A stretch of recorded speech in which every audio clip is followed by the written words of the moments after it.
Muy buenos días, espero que estén bien. Vamos a empezar como siempre con la oración para que sea Dios quien nos guíe el día de hoy.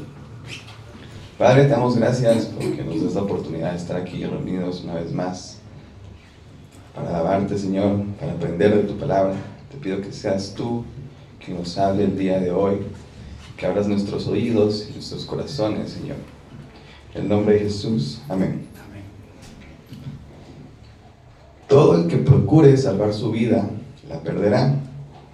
Y todo el que la pierda, por causa de mí, la salvará.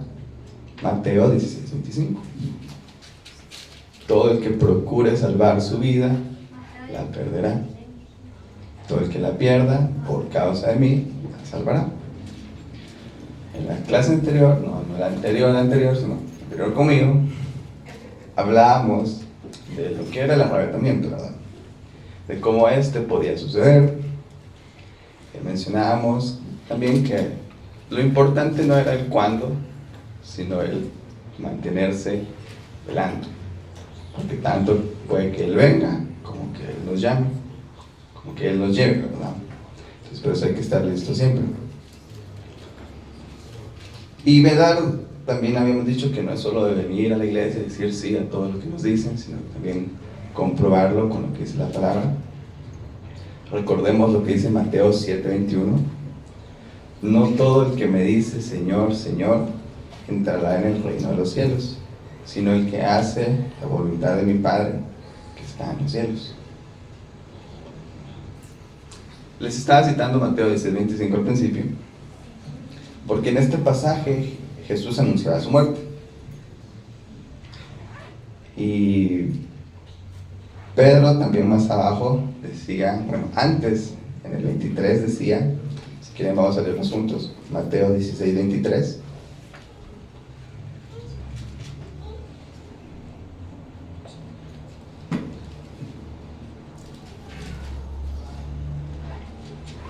Vamos a leer del 23 al 27.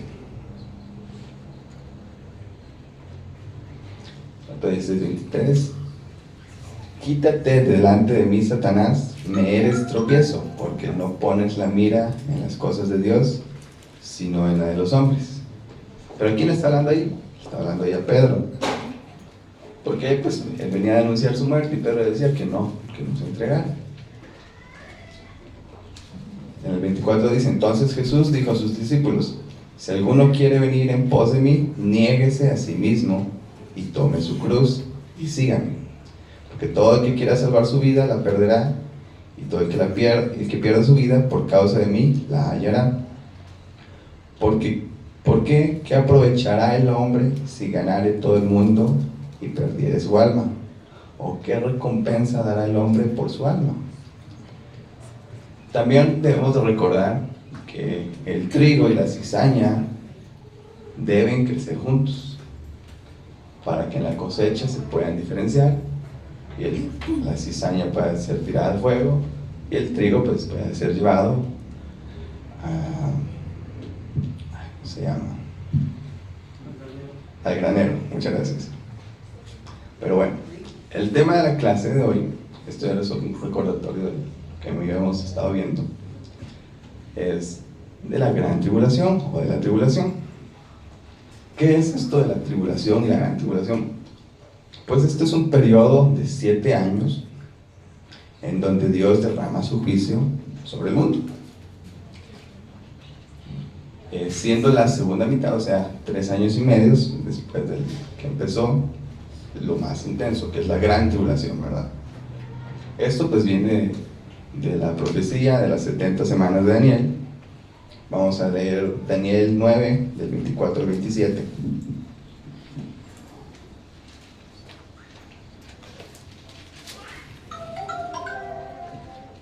Daniel 9, 24 al 27.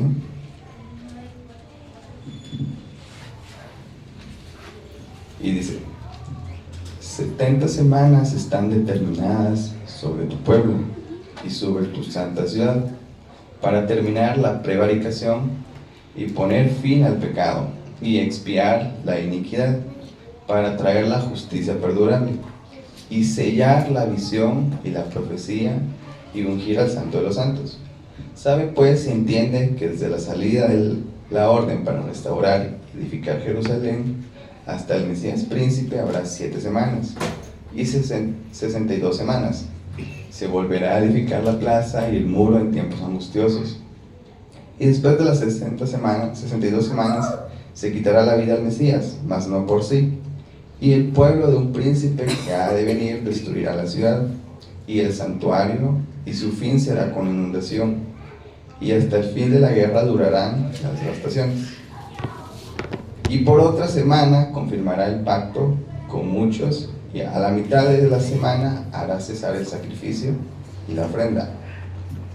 Después, con la muchedumbre de las abominaciones, vendrá el desolador, hasta que venga la consumación y lo que está determinado se derrame sobre el desolador. Aquí nos habla de un desolador. Más adelante vamos a ir viendo quién es este desolador. Pero también dice, y lo que está determinado se derrame sobre el desolador, es decir, le va a pasar algo a este desolador. Voy a hacer un paréntesis aquí y quiero que recordemos algo de las primeras clases. Cuando hablábamos de las promesas de Dios, ¿sí?, de cómo estas no son siempre literales, ¿sí?, hay promesas físicas y promesas espirituales, que por mucho tiempo el pueblo de Israel, el pueblo judío, estuvo esperando promesas físicas. Estuvo esperando a un Salvador que viniese a hacer la gran guerra, pero no fue tan exacto como ellos lo esperaban. También mencionamos que ellos esperaban que viniera Elías a anunciar la venida de Jesús, pero no era Elías, era Juan el Bautista. Entonces, hay promesas espirituales y promesas físicas. Otra analogía, digámoslo así, o otra sombra era, en el Antiguo Testamento se envió a matar corderos, a sacrificar corderos para la expiación de los pecados, haciendo una sombra de lo que iba a ser el Cordero Perfecto, Jesús. Vamos a otro ejemplo un poco más claro, en Zacarías 13:1. Zacarías 13:1.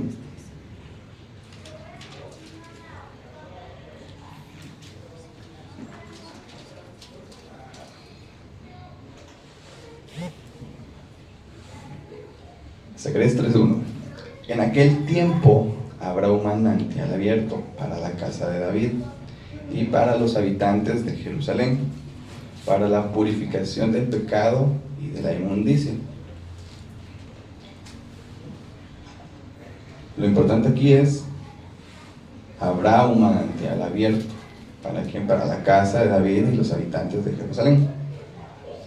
Si leemos Juan 4:14, esto ya está en el Nuevo Testamento.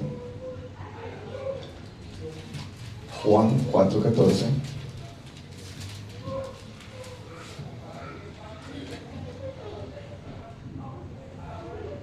Y dice, mas el que bebiere del agua que yo le daré, no tendrá sed jamás, sino que el agua que yo le daré será en él una fuente de agua que salte para vida eterna. Aquí venía a hablar Jesús con la mujer en el pozo, y él está explicando que él le podía dar un agua que si la tomaba él no iba a tener sed nunca más. Y después él le dice, pero ¿quién es esta agua? Porque ha de venir un Mesías, ¿y quién es ese Mesías? Le dice la mujer. Y Jesús le dice, ¿estás hablando con él? Soy yo. Y también dijimos en esa clase, en la clase anterior, que la sombra pues era una forma más sencilla para nosotros de entender algo que no estaba tan fácil a nuestro entendimiento. Lo veíamos con las imágenes, ¿verdad? De la imagen de un cubo, la sombra del cubo es un cuadrado, pero hay sombras que no podemos ver el objeto como tal porque tal vez no lo entendemos. Puede que lo que nos proyecte sea, qué sé yo, un carro, pero nosotros estamos viendo sobre una línea. Algo así. No siempre entendemos la sombra correctamente. ¿Y por qué hablamos de sombra? Porque de cierta forma el Antiguo Testamento también es sombra de lo que dice el Nuevo Testamento. Veamos qué dice Hebreos 10:1.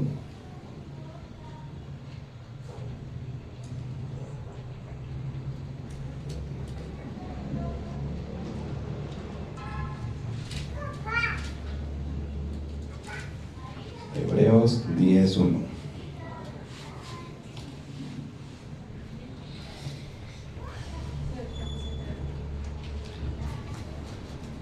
Porque la ley, teniendo la sombra de los bienes venideros, no la imagen misma de las cosas, nunca puede, por los mismos sacrificios que se ofrecen continuamente cada año, hace perfectos a los que se acercan. Nadie viene al Padre sino por mí, dijo él. Eso de nadie viene al Padre no está ahí. Pero, ¿qué nos está diciendo aquí? ¿De qué está hablando aquí? Porque la ley, ¿qué es la ley? La ley es la palabra. Pero en el Antiguo Testamento era lo que ellos conocían como la ley. Porque todavía no estaban escritos los evangelios. Todavía no tenían la Biblia que tenemos hoy en día con el Nuevo Testamento. Pero dice, porque la ley teniendo la sombra de los bienes venideros, no la imagen misma de las cosas. Ahí nos lo explica. La ley mostraba una sombra de lo que iba a pasar, de cómo el sacrificio de los corderos era una sombra del sacrificio perfecto de Jesús. Más adelante, en el 6, nos dice, o los holocaustos y expiaciones por el pecado no te agradaron. Entonces dije, he aquí vengo, oh Dios, para hacer tu voluntad, como en el rollo del libro está escrito en mí. Entonces, no todo es literal, hay cosas espirituales y hay señales físicas como hay señales espirituales. Quiero que pensemos que cuando vamos en la carretera, un camino, vemos que dice un letrero, una señal: gasolinera a 5 kilómetros. Quiere decir que ya vamos a llegar a la gasolinera, que ya estamos en la gasolinera. No, es una señal que hay una gasolinera a 5 kilómetros. Conforme nos vamos acercando más, dice gasolinera a 1 kilómetro. ¿Ya llegamos a la gasolinera? ¿O es una señal? Gasolinera a 100 metros. ¿Ya llegamos? Sigue siendo una señal. Y aún así, cuando logramos ver la gasolinera, ¿ya llegamos a la gasolinera? ¿O solo la podemos ver? ¿Cuándo ya llegamos a la gasolinera? Pues cuando ya estamos dentro de la gasolinera echando gasolina o comprando. ¿Ok? Quedémonos con esta idea un momento. Todo esto que hemos visto se va a ir cumpliendo y lo vamos a ir entendiendo más, lo vamos a ir entendiendo mejor conforme se vaya cumpliendo, porque cada vez que se va cumpliendo, pues la palabra se nos va revelando. Dijimos también de discernir los tiempos. Dijimos que era un tiempo de velar, ¿sí? Pero también estamos en un tiempo de cumplimiento, por lo tanto, de revelación. Y debemos pedir discernimiento. Porque hay muchas doctrinas, y las doctrinas no son muchas veces más que la interpretación humana de cómo podrían darse los eventos. Pero la única forma que realmente vamos a saber es cuando estos se cumplan. Pero ¿cómo vamos a saber que se están cumpliendo si no sabemos de la palabra? Así como por ejemplo Apocalipsis dice que empezaron a caer las estrellas del cielo. Si empiezan a caer las estrellas del cielo, dice la historia o dicen los paleontólogos y todos los historiadores, un gran meteorito cayó y hizo que se extinguieran los dinosaurios. Entonces imagínense si cayeran varias estrellas, quiere decir que nos extinguiríamos rapidísimo, porque las estrellas son enormes. ¿Sí?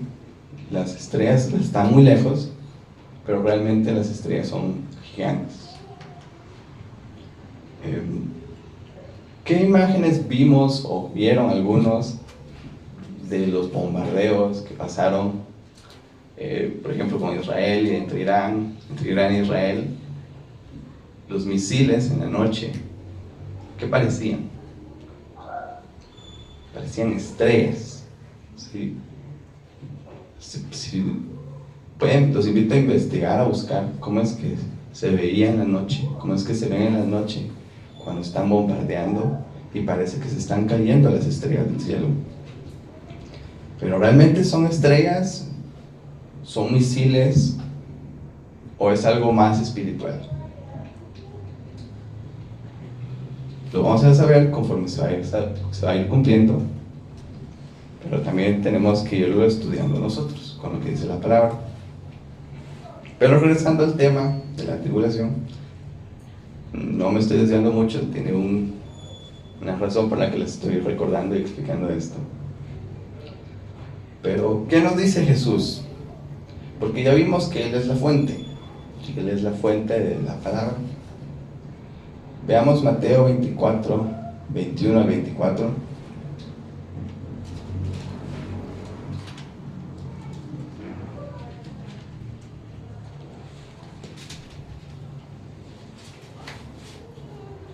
Mateo 24, 21 al 24.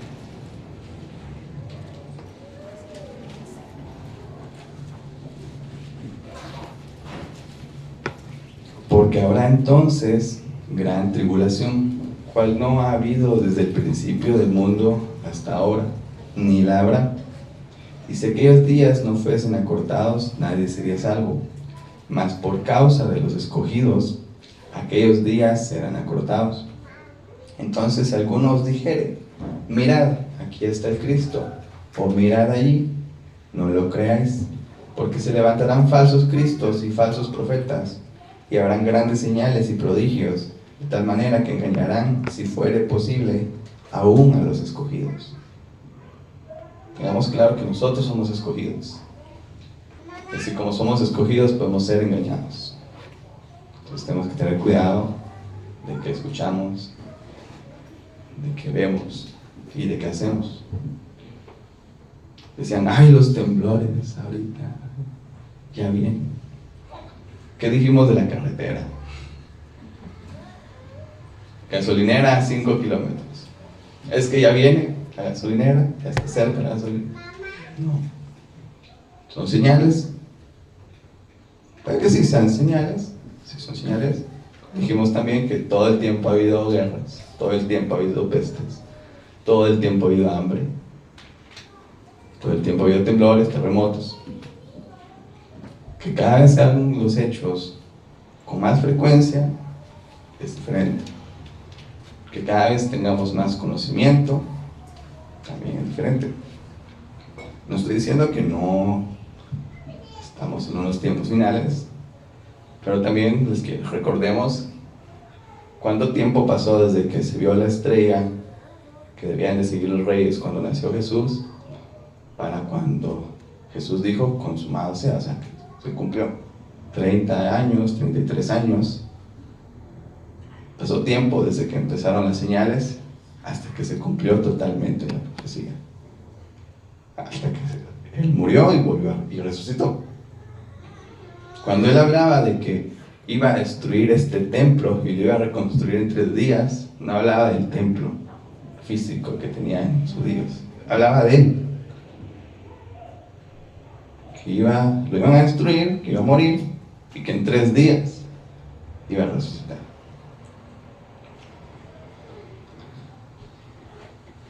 Siguiendo aquí, podemos hablar de los 7 sellos que habla Apocalipsis 6. Conquistas, guerras, hambres, muertes, mártires y un gran terremoto. También les voy a dar los versículos y los capítulos para que los vean, para hacer parte de la siguiente clase. Entonces los tienen que leer. Entonces, Apocalipsis 6, ¿ok? Ahí nos habla de los sellos.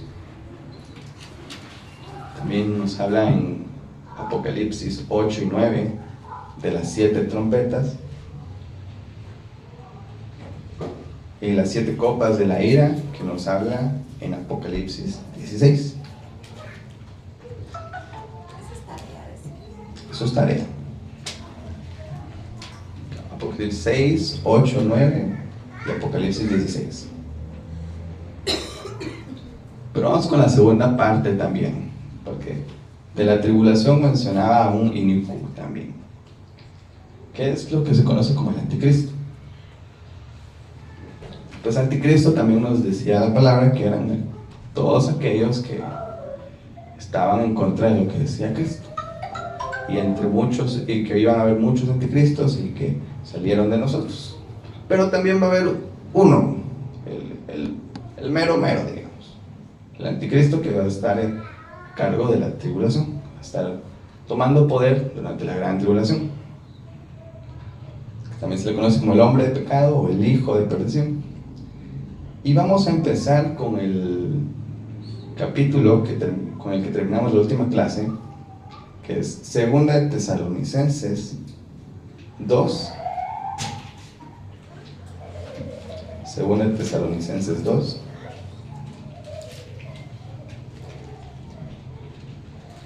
¿Y qué es lo que dice el título? Dice manifestación del hombre de pecado. Pero con respecto a la venida de nuestro Señor Jesucristo y nuestra reunión con Él, os rogamos, hermanos, que no os dejéis mover fácilmente de vuestro modo de pensar, ni os conturbéis ni por espíritu, ni por palabra, ni por carta, como si fuera nuestra, en el sentido que el día del Señor está cerca, ni por espíritu, ni por palabra, ni por carta. Si queremos traducir carta, pues ni por videos de TikTok, ni por videos de Facebook, ni por videos de YouTube, ni por mensajes de WhatsApp. Carta pues era la forma en la que se comunicaban ellos, ¿verdad? Y en el 3 nos dice,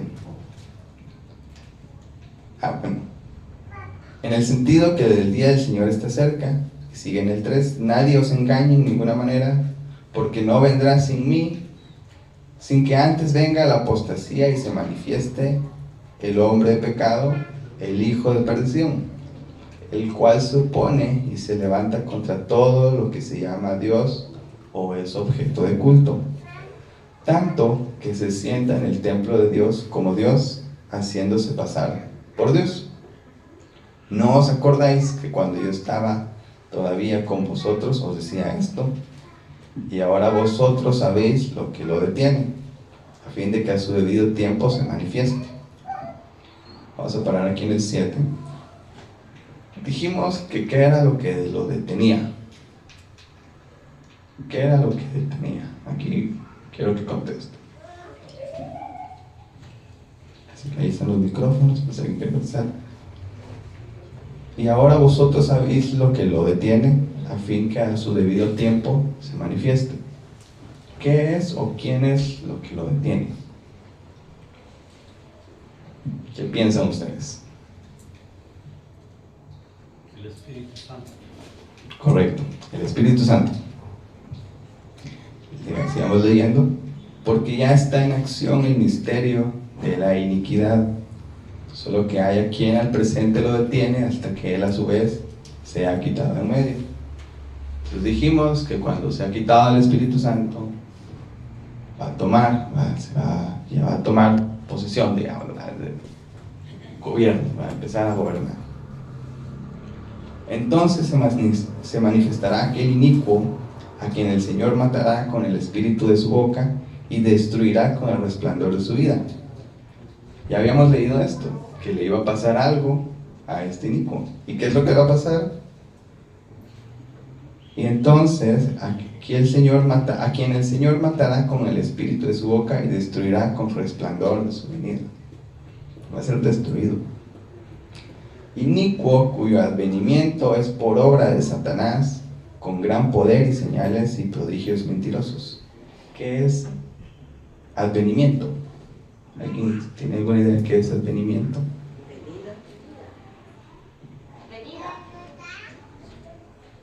Puede ser, pero ¿algo más? ¿Alguna otra idea de qué es un advenimiento? Lo pueden buscar. Lo pueden googlear. Entonces voy a dar un tiempo para que lo googleen, que busquen qué significa advenimiento. Pueden ser sinónimos. Yo la verdad que diría casi que lo mismo que dijo Lore, que es venida, pero que va a venir en futuro, digamos. Así lo diría yo.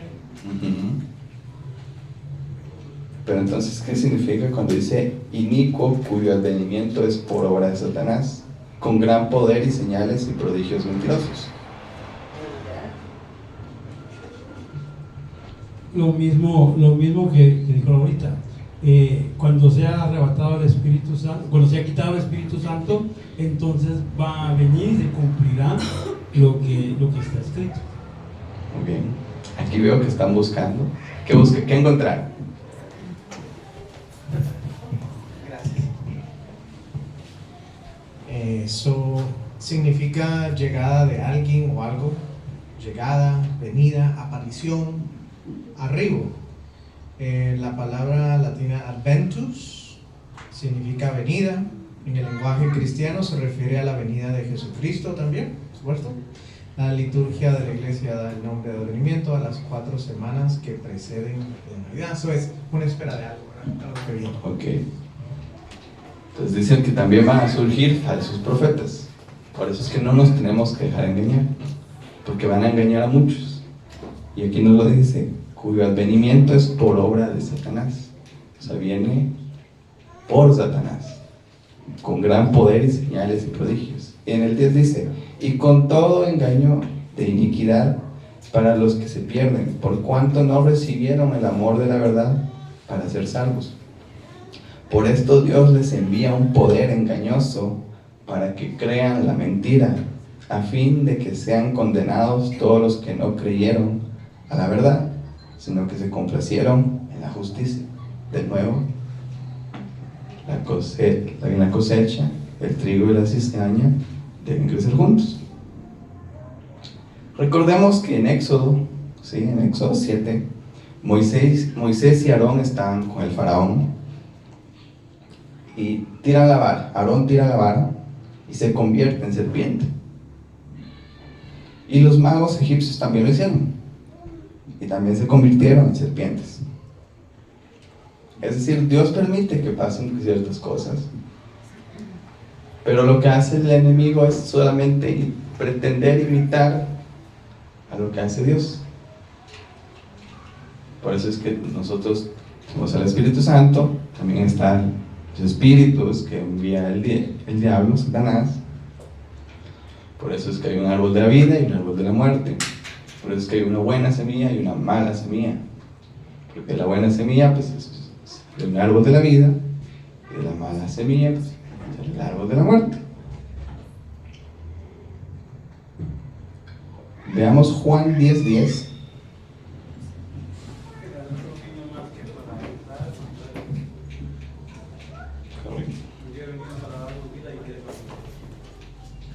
Entonces Juan 10:10 nos dice: el ladrón no viene sino para hurtar, matar y destruir. Y Jesús nos dice: yo he venido para que tengan vida y para que la tengan en abundancia. Este tiempo de tribulación y gran tribulación y la aparición del anticristo también va a ser un filtro, va a ser un último filtro, un último chance. ¿Para qué? De nuevo, el trigo y la cizaña, para que los fieles se afirmen, para que los tibios se enfríen o se calienten, ya por ahí, y para que los sabios entiendan lo que ocurre, pero no solo lo que ocurre físicamente, sino que también espiritualmente, porque se va a presentar como un pacificador. Nos dice que va a proponer paz por estos 7 años y que a la mitad va a romper, se va a sentar en el templo de Dios y va a pedir adoración. Esto apoyado también por un falso profeta, que también es parte de la tarea. Apocalipsis 13, también agréguenlo.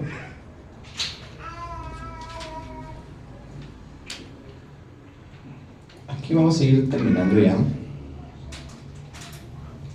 Pero también habla de un gobierno mundial, ¿verdad? Una forma de dominación económica también, y lo hablamos en la primera clase, de qué posiblemente podía ser eso, ¿verdad?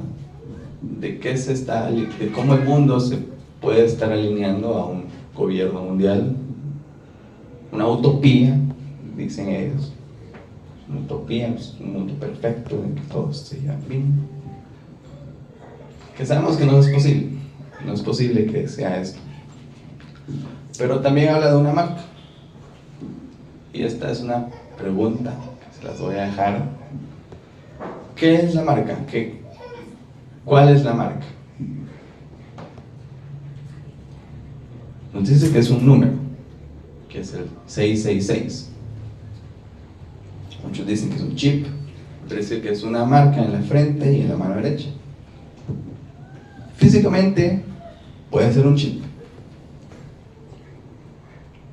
pero si fuera una marca, además de física, espiritual, ¿por qué en la mente? ¿Por qué en la frente? ¿Y por qué en la mano derecha?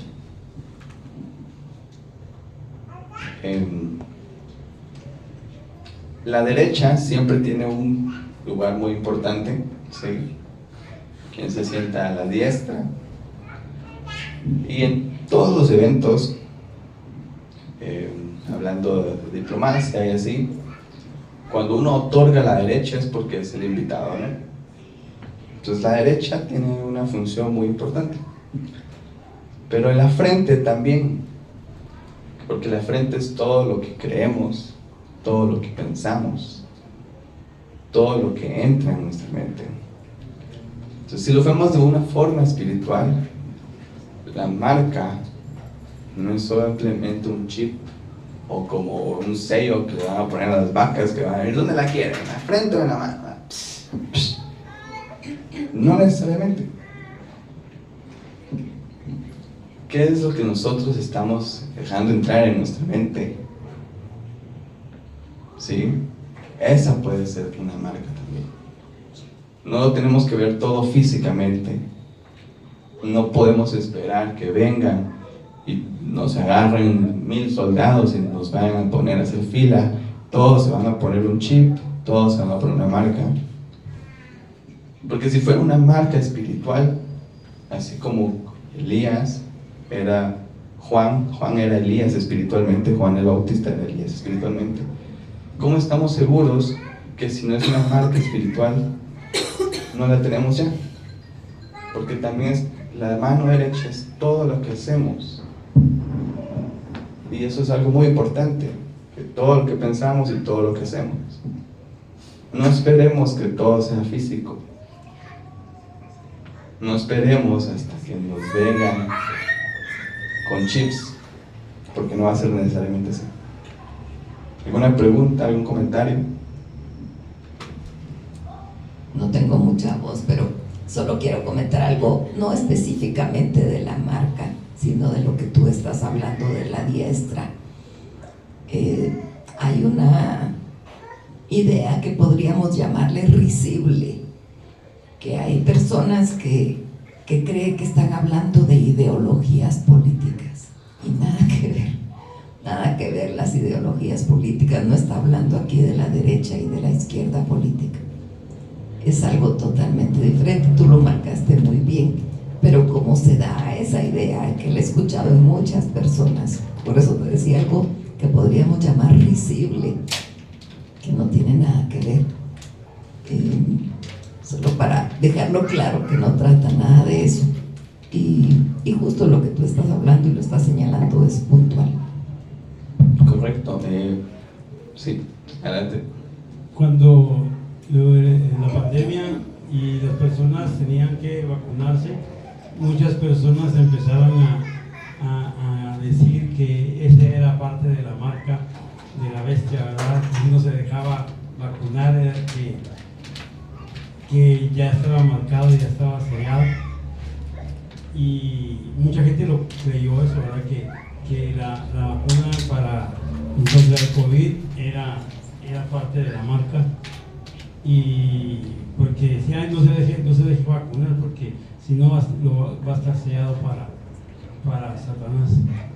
Correcto. Pero nada que ver porque la vacuna en el brazo, no he visto vacunas que nos la pongan en el frente. O si no, pues con las intravenosas, ¿no? Pero no. Sí. Sí, es bien interesante. Al hermano de Margie, un pastor le dijo que ellos se iban a quedar porque se habían puesto la vacuna, ¿verdad?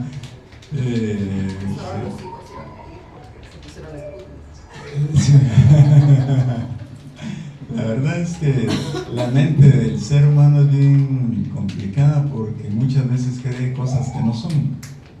Me pareció interesante lo que decís de que puede ser una marca espiritual, ¿verdad? ¿Y qué marca podría ser? El pecado. El pecado es una marca que si nos la dejamos poner y si lo mantenemos, nos está marcando. Correcto. Allá atrás.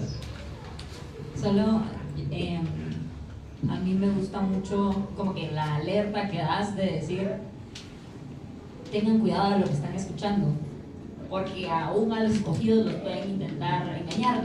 O sea, la Biblia lo dice, tú lo estás resaltando, pero o sea, lo quiero como que sobre resaltar, porque eventualmente uno se puede empezar a creer tan sabio en su propia opinión y tan a la es que yo estoy tan pegada a Dios que, no sé, uno puede sentirse tan autosuficiente que eso mismo nos va alejando de Dios. Eso mismo nos puede dar también como cierta comezón de oír, que empezar a oír doctrinas de donde sea, que eso en realidad nos pone en riesgo. Porque entonces podemos terminar creyendo saber qué cosa que nada que ver por nuestra falsa sabiduría que creemos tener, ¿verdad? Entonces solo eso, ¿verdad? Que nos apeguemos más a Dios. No es solo decir yo creo en Dios y yo estoy pegada a Dios, sino que de verdad hacerlo, de verdad pegarnos a las escrituras, de verdad empezar a leer más para que de verdad no seamos nosotros de estos engañados, ¿verdad? Correcto. Y en Apocalipsis habla de una ramera que les da del vino de la fornicación, pero no es de una persona de la que habla, sino que cuando habla de una ramera es pues de la iglesia que se dejó manipular o que se creyó cosas, doctrinas, o sea, una mezcla de doctrinas habla ahí, y que dice que las naciones, que las personas, que la iglesia, muchas personas bebieron de ese vino, se confundieron. Entonces sí, es cierto. Pero para terminar, les tengo una pregunta, esta sí necesito que la contesten, es mandatoria. Pero solo quiero que veamos algo. El 666, ¿en dónde más se menciona? Pero no solo se menciona en Apocalipsis. ¿En dónde más se menciona el 666? Sí, pero realmente sí se menciona. Sí se menciona 666. Los invito a que lo busquen, pero les voy a dar una pista. Tiene que ver con un rey. Y aquí es a donde vamos de que la marca no necesariamente es física. Sí, no necesariamente es física. Puede ser física, sí. No estoy diciendo métanse todo lo que les dicen. Hay que tener cuidado. Pero por eso mencionábamos, por eso decía tía Laura, hay que estar atentos porque es tiempo de cumplimiento, pero sobre todo de discernimiento. Muy bien, allá tenían ya la respuesta. Aquí, hola, aquí encontré varios, uno de ellos es en Primera de Reyes 10:14, y dice así, está hablando sobre las riquezas y fama de Salomón. El peso del oro que Salomón tenía de renta cada año era 666 talentos de oro. Okay. Ese es uno de ellos. El otro, al parecer, está en Esdras 2:13. Los hijos de... Pero ese no le buscaba ahí. Vamos a buscar. Esdras 2:13.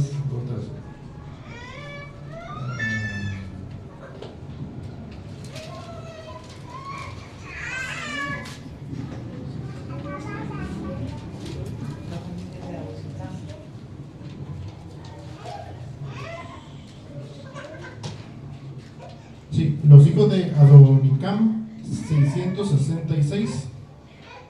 Eso dice no. Pero la que estábamos buscando era la de Salomón. Muchas gracias. Salomón era un hombre muy sabio, muy rico. Podemos decir que era el esplendor del ser humano. Lo vamos a ver en la siguiente clase, hablando espiritualmente, pero quiero que leamos también eso, la historia un poco de Salomón. ¿Quién era Salomón? ¿Cómo era Salomón? ¿Qué pasó con Salomón? Y para terminar entonces, sí, es espiritual, es tanto espiritual como físico. Sí, en ese tema. Muy bien. Pues bueno, muchas gracias.